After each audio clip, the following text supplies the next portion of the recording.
sure that Graham Souness would love to have had Ian Ferguson in the side today. He missed the international on Wednesday night. His hamstring injury is still bothering him, so he is still out. Derek Ferguson, though, is in the side, and one of the mainstays, one of the men who make up the core of this side, Richard Gough, is in his normal position, and I'm quite sure a very strong contender for Player of the Year.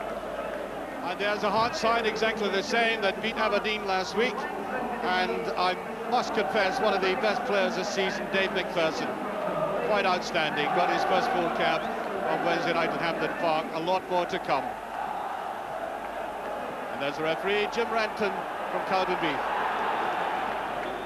Well, this is the afternoon not only of a football match here, but of transistors on the terraces and the stands at both grounds.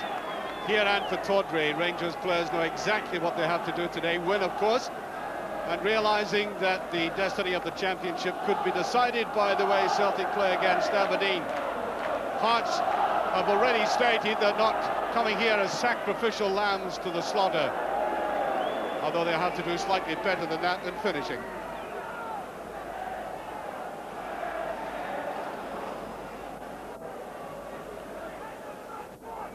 Wilkins, neatly judged. Drinkle after this. Touch away by McLaren, but I think it's deflection, no, throw to Rangers. Bell Stellan playing in that midfield role of his on the right side of the park. There he is. There's Stellan. Nice little jink by Stellan. There's the header, and I think there was confusion between Drinkle and McCoist.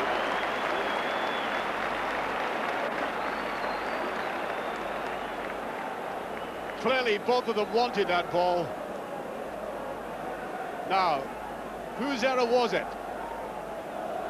I think they both put each other off, and maybe Drinkle should just have slightly stayed out of the way.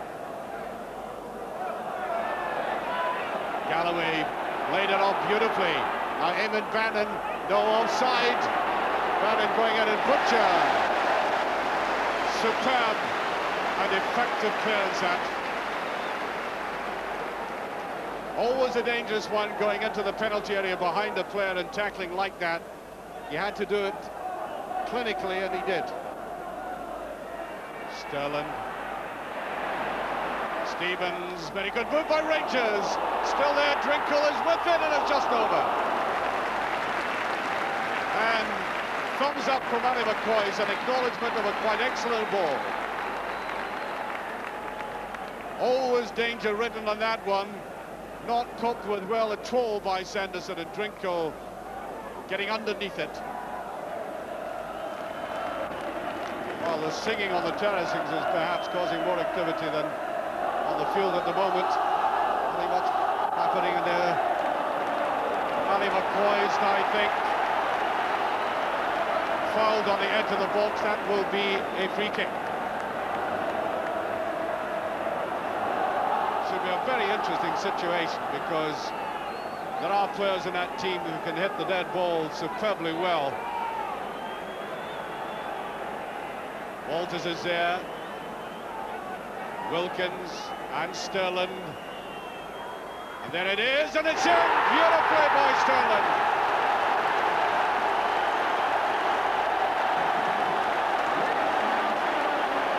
And off he goes. That little run of triumph for such a sweetly hit free kick. Henry Smith could not have seen it until the last fraction of a second. Rangers go one up. And there he is, the big Englishman, who is really a right full back and being played in midfield for Rangers. He's only been with the club a couple of months now, but playing a vital part in the winning of the championship. Stevens held back on that. McKinley coming in.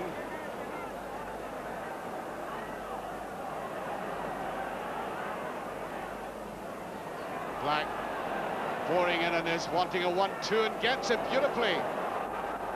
Well, that was a very good move by Black and Ferguson.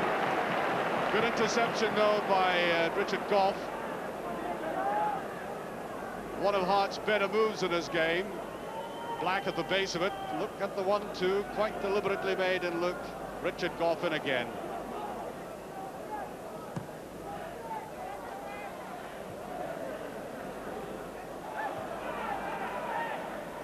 Drinko.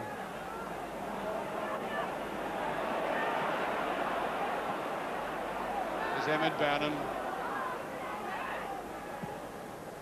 Rangers certainly not in the game at this juncture with 6 minutes to have time.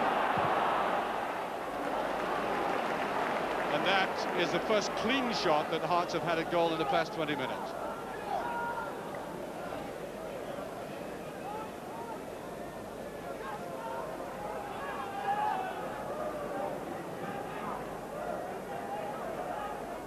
Butcher, right down the line. Drinko. Here's McCoist. There's Drinko.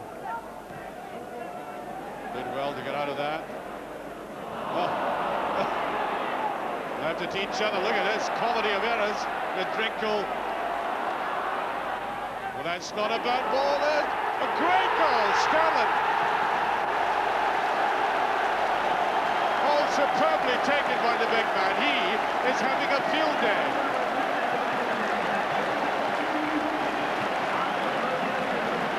Well, I think he wanted to climb up to the audience. Beautifully weighted cross there and flush from the forehead right into the rigging, as they would say, and the crowd love him, and he does in return.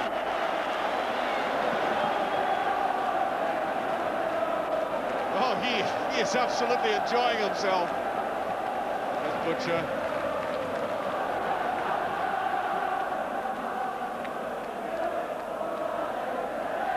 I said Rangers playing well within themselves at times, never strained.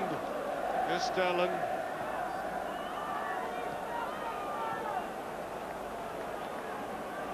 On to Gough. Rangers just intent on trying to keep possession, but there goes the half-time whistle. And Ibrox loved this situation. And there is a man who came as a fullback to this club, or as a reputation for a fullback, and is now an accomplished striker. So Rangers supporters who now have a new hero. It really has been Sterling's afternoon so far. That first goal, a superbly struck free kick.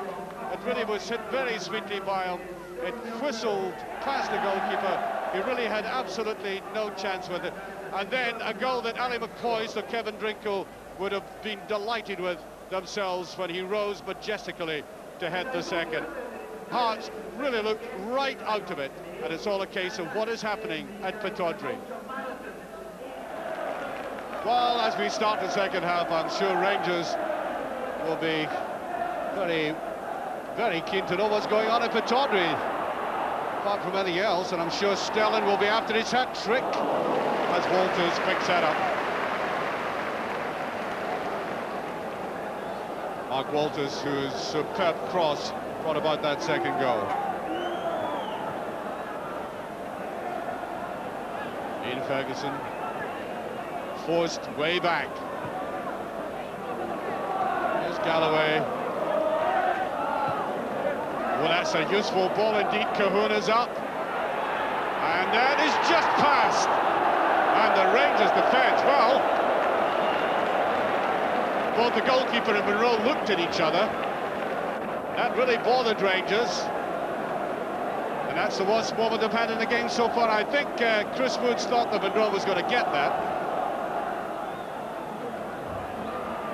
I know Rangers supporters don't like the way Rangers occasionally play it round at the back, but they've got very patient about things, and here's McCoist. To Cohen! Good effort by the youngster, followed up well.